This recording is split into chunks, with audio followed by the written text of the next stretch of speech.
Sadarkah saudara bahwa alam tempat tinggal kita ini makin rusak? Dalam peringatan Hari Lingkungan Hidup tanggal 5 Juni yang lalu, banyak orang menyoroti kerusakan lingkungan hidup. Kita merasakan bumi yang makin panas, banjir, serta pencemaran udara, air, dan juga tanah. Semua itu adalah masalah yang menimbulkan banyak dampak negatif bagi manusia. Gaya hidup manusia yang tidak ramah lingkungan dan eksploitasi alam yang berlebihan telah membuat alam ini berduka. Lingkungan hidup menjadi rusak dan terjadilah ketidakadilan ekologi. Mengapa lingkungan hidup kita makin menjadi rusak? Adakah cara pandang dan sikap manusia yang salah terhadap alam? Tentu saja. Pemahaman dan cara pandang orang terhadap lingkungan hidup mempengaruhi sikap mereka dalam memperlakukan alam. Misalnya, ada pandangan bahwa manusia adalah pusat alam semesta. Manusia dan kepentingannya dianggap yang paling menentukan dalam tatanan ekosistem. Alam dilihat hanya sebagai objek, alat, dan sarana bagi pemenuhan kebutuhan dan kepentingan manusia itu sendiri. Alam hanya bernilai sejauh menunjang kepentingan manusia. Tentu pandangan seperti itu menghasilkan sikap yang tidak bersahabat dengan alam. Gereja memainkan peran penting dalam memelihara lingkungan hidup. Gereja harus memberikan pemahaman dan kesadaran kepada jemaat akan pentingnya menjaga keutuhan ciptaan Tuhan. Salah satunya dengan menjaga lingkungan hidup. Gereja harus membekali setiap anggota jemaatnya serta menyadarkan mereka bahwa mereka memiliki tanggung jawab terhadap kerusakan lingkungan hidup. Gereja juga memperhatikan masalah lingkungan hidup dan memberikan perhatian pada masalah ini. Gereja harus mengingatkan warganya bahwa alam adalah ciptaan Allah yang harus dihargai dengan memelihara dan melestarikannya. Gereja juga harus memperhatikan masalah lingkungan hidup dan memberikan perhatian pada masalah ini. Pandangan Katolik tentang alam adalah bahwa alam adalah anugerah Allah bagi kehidupan manusia dan manusia harus memperlakukan alam dengan hormat dan bertanggung jawab. Oleh karena itu, kita harus memperlakukan alam dengan baik agar alam dapat terus memberikan dukungan bagi kehidupan manusia. Allah telah menciptakan manusia seturut dengan citranya, segambar dengan rupa Dia. Manusia dianugerahi dengan akal budi dan rasa tanggung jawab untuk menjaga bumi dan seluruh isinya. Seperti yang difirmankan oleh Tuhan. Beranak cuculah dan bertambah banyak. Penuhilah bumi dan taklukkan itu. Berkuasalah atas ikan-ikan di laut dan burung-burung di udara dan atas segala binatang yang merayap di bumi. Tuhan menghendaki umatnya untuk menguasai dan memanfaatkan seluruh kekayaan alam yang telah diciptakannya. Perintah ini tertulis pada 29 kitab yang sama. Lihatlah, aku memberikan kepadamu segala tumbuh-tumbuhan yang berbiji di seluruh bumi, dan segala pepohonan yang buahnya berbiji. Itulah yang akan menjadi makananmu. Sikap manusia terhadap alam. Manusia yang diciptakan segambar dengan Allah juga mempunyai arti bahwa lingkungan yang diberikan oleh Allah untuk manusia harus dipelihara dengan baik, bukan hanya dimanfaatkan saja atau malah dirusak dengan sikap tidak terpuji. Pemanfaatan alam harus memperhatikan sisi penanaman kembali, jangan hanya mementingkan kepuasan atau pencapaian tercapainya kesejahteraan manusia. Perlu diingat bahwa semua memiliki batas, termasuk juga sumber daya alam. Jika pemanfaatan alam oleh manusia semakin tidak terkontrol, bukan tidak mungkin bumi kita yang merupakan tempat kita berlindung akan berbalik menyerang kita. Masalah lingkungan yang terjadi saat ini tidak bisa dipandang sebelah mata. Jika tidak segera ditangani, kerusakan lingkungan akan bertambah luas dan menjadi lebih sulit lagi ditemukan jalan keluarnya. Dunia seakan-akan bertanya-tanya, bagaimana langkah yang harus ditempuh untuk dapat keluar dari ancaman ketidakseimbangan lingkungan ini. Tidak hanya diperlukan perhatian penuh dari seluruh pihak, tindakan konkret yang menunjukkan rasa kepedulian yang tinggi juga sangat dibutuhkan. Melalui tindakan kecil seperti tidak membuang sampah sembarangan, jika dilakukan oleh semua orang, hal ini dapat membawa perubahan yang besar bagi lingkungan sekitar. Sikap manusia terhadap alam sangat penting untuk menjaga keberlangsungan hidup manusia dan keberlangsungan alam itu sendiri. Pandangan agama, termasuk pandangan Katolik, menekankan pentingnya memperlakukan alam dengan hormat dan bertanggung jawab. Manusia harus memperlakukan alam sebagai anugerah Allah bagi kehidupan manusia dan menjaga kelestarian alam untuk generasi mendatang. Namun, kenyataannya manusia seringkali memperlakukan alam dengan tidak baik, seperti melakukan penebangan hutan secara liar, pencemaran lingkungan, dan penggunaan sumber daya alam secara berlebihan. Oleh karena itu, manusia harus memiliki sikap yang lebih bertanggung jawab terhadap alam, seperti melakukan penghijauan, mengurangi penggunaan bahan-bahan kimia yang berbahaya, dan memperhatikan dampak lingkungan dalam setiap kegiatan manusia. Pertobatan ekologis juga menjadi penting dalam mengubah sikap manusia terhadap alam, yaitu dengan mengubah cara pandang manusia terhadap alam dan memperbaiki hubungan manusia dengan alam. Bagaimana sikap kita atau gereja terhadap lingkungan alam? Panggilan gereja saat ini adalah membangun kesadaran warga jemaat bahwa kelestarian dan kesinambungan alam bukanlah suatu yang terjadi secara otomatis. Gereja harus mengingatkan jemaatnya bahwa alam adalah ciptaan Allah yang harus dihargai dengan memelihara dan melestarikannya, seperti melakukan kegiatan dari dalam gereja untuk membersihkan lingkungan di sekitar gereja secara gotong royong, agar lingkungan gereja menjadi bersih dan terawat.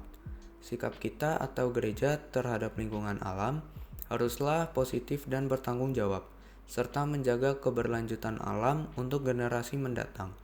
Gereja juga memiliki peran penting dalam membangun kesadaran warga jemaat bahwa kelestarian dan kesinambungan alam bukanlah suatu yang terjadi secara otomatis.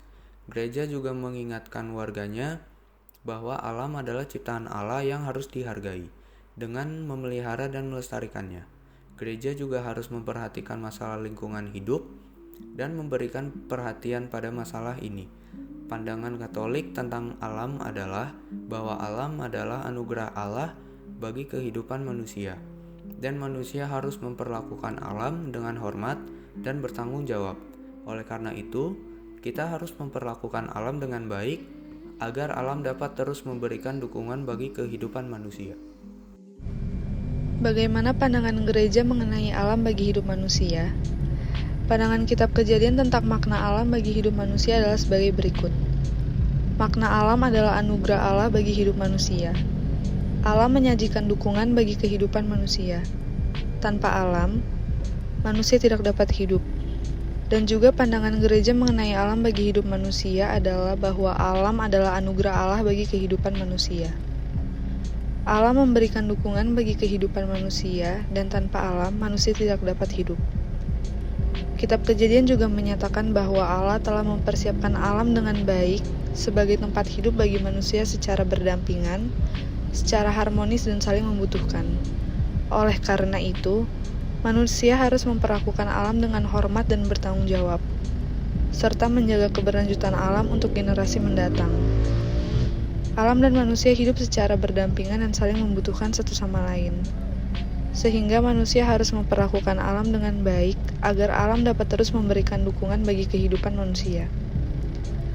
Pandangan ini sejalan dengan ajaran Katolik tentang tanggung jawab sosial dan lingkungan, yang menekankan pentingnya menjaga keberlanjutan alam dan memperlakukan alam dengan hormat sebagai bagian dari tanggung jawab sosial kita sebagai umat manusia. Penebangan liar. Penebangan liar adalah penebangan terhadap pohon-pohon di hutan yang dilakukan secara liar tanpa izin dan dapat merusak lingkungan. Yang kedua, perburuan liar. Perburuan liar adalah pengambilan hewan dan tanaman liar secara ilegal dan bertentangan dengan peraturan konservasi serta manajemen kehidupan liar. Perburuan liar merupakan pelanggaran terhadap peraturan dan hukum perburuan. Yang ketiga, penggunaan kendaraan bermotor. Pemandangan lalu lalang kendaraan bermotor sudah menjadi asupan sehari-hari. Kepulan knalpot di pagi hari menjadi penanda bahwa setiap individu sudah memulai rutinitasnya, dari pergi bekerja, berangkat kuliah, maupun hanya sekedar pergi ke pasar untuk membeli sarapan. Tentu dengan bantuan kendaraan bermotor, aktivitas setiap harinya akan lebih ringan dan cepat. Namun, pernahkah kalian berpikir seberapa banyak kendaraan bermotor yang kita lihat setiap harinya di jalan raya? Berdasarkan data Badan Pusat Statistik (BPS), hingga tahun 2019, jumlah kendaraan bermotor di Indonesia melebihi 133 juta unit. Bahkan, menurut data Gabungan Industri Kendaraan Bermotor Indonesia (GAIKINDO), penjualan mobil penumpang telah mencapai 406.928 unit selama tahun 2021. Sepeda motor pun tidak mau kalah, dengan terjual sebanyak 470.065 unit sepanjang Agustus 2021. Yang keempat, membuang sampah sembarangan. Dampak membuang sampah sembarangan akan merusak pemandangan, mendatangkan bau yang tidak sedap, mendatangkan banjir level rendah sampai yang tinggi, mendatangkan berbagai penyakit dan dapat mencemari lingkungan. Maka dari itu, mulai sekarang marilah kita membiasakan diri untuk tidak membuang sampah. Apa saja yang dapat dilakukan untuk melestarikan alam lingkungan? Pertama, tidak membuang sampah di sungai. Sampah dapat membuat air sungai menjadi keruh, sehingga menyebabkan sinar matahari tidak dapat masuk ke dalam air. Hal tersebut akan membuat kadar oksigen di dalam sungai semakin berkurang, sehingga tumbuhan air tidak lagi dapat melakukan fotosintesis. Akibatnya banyak tumbuhan dan hewan air yang akan mati. Kedua, membakar sampah. Asap hasil pembakaran sampah mengandung bahan-bahan kimia berbahaya yang dapat mengakibatkan polusi udara. Asap dari membakar sampah jenis apapun, baik plastik, kayu, kertas, daun maupun kaca, melepaskan banyak polutan beracun, yakni karbon monoksida, formaldehida, arsenik, dioksin, furan, dan VOC. Dampak karbon dioksida yang dihasilkan dari pembakaran sampah bisa menyebabkan peningkatan tekanan darah dan detak jantung, hingga memicu gagal jantung dan paru-paru yang berujung kematian. Selain itu, orang yang sudah menderita penyakit jantung akan sangat sensitif terhadap polusi udara. Ketiga, menghemat energi. Penghematan energi atau konservasi energi adalah tindakan mengurangi jumlah penggunaan energi. Menghemat energi berarti tidak menggunakan energi listrik untuk suatu hal yang tidak berguna. Keempat, menggunakan produk daur ulang. Sampah termasuk penyebab dari rusaknya lingkungan, terutama sampah plastik. Peringatan tentang bahaya sampah plastik sebenarnya sudah ada sejak awal 1970-an. Sayangnya, pesan ini hanya memicu segelintir reaksi dari komunitas ilmiah. Sampah plastik memang meninggalkan banyak masalah. Saat ini, sebagian lautan dan daratan di bumi sudah tercemar sampah plastik yang memang bersifat susah untuk diuraikan. Meski begitu, banyak juga solusi yang ditawarkan untuk mengurangi sampah plastik, salah satunya dengan daur ulang serta menggunakan berbagai produk daur ulang. Kelima, menanam pohon. Alam memiliki berbagai macam sumber daya melimpah yang dapat dimanfaatkan dalam kehidupan sehari-hari. Mulai dari beragam sayur dan buah yang dijadikan bahan makanan, air untuk dikonsumsi sehari-hari serta kebutuhan kebersihan, hingga gas bumi yang dapat digunakan untuk keperluan transportasi dan lainnya. Dengan begitu, keseimbangan alam perlu dijaga dengan baik agar lingkungan tetap sehat dan berbagai sumber daya dapat memberikan berbagai manfaat. Namun sayangnya sebagian besar aktivitas manusia justru menimbulkan banyak masalah yang mengganggu keseimbangan lingkungan. Mulai dari aktivitas konsumsi makanan sehari-hari hingga aktivitas industri yang menimbulkan berbagai pencemaran lingkungan. Keenam, melarang perburuan liar. Perburuan liar memiliki pengaruh yang sangat besar terhadap satwa langka, karena dapat menyebabkan kepunahan atau kelangkaan spesies satwa. Selain itu, perburuan liar juga dapat menyebabkan perubahan struktur populasi satwa langka, sehingga dapat mengganggu keseimbangan ekosistem. Alkitab sebenarnya mengajak manusia memberikan penghargaan yang tinggi terhadap ciptaan Allah lainnya, termasuk alam atau lingkungan hidup. Dalam Kejadian 1 ayat 24-30 dikatakan bahwa Allah melihat bahwa semuanya itu baik. Artinya segala yang telah diciptakan Allah, yaitu bumi beserta seluruh isinya, adalah sempurna. Alkitab juga mengajak manusia untuk merawat dan memelihara lingkungan hidup. Pandangan Alkitab tentang lingkungan hidup adalah bahwa lingkungan hidup diciptakan Allah sebagai rumah bagi seluruh ciptaannya. Sayangnya, kenyataan menunjukkan bahwa kesemena-menaan manusia dalam memanfaatkan lingkungan hidup telah menyebabkan kerusakan bumi dan lingkungan hidup. Apa saja ayat-ayat Alkitab yang berkaitan dengan lingkungan hidup? Beberapa ayat Alkitab yang berkaitan dengan lingkungan hidup antara lain, yang pertama, Kejadian pasal 1 ayat 24-30, di mana Allah menciptakan segala sesuatu dan melihat bahwa semuanya itu baik.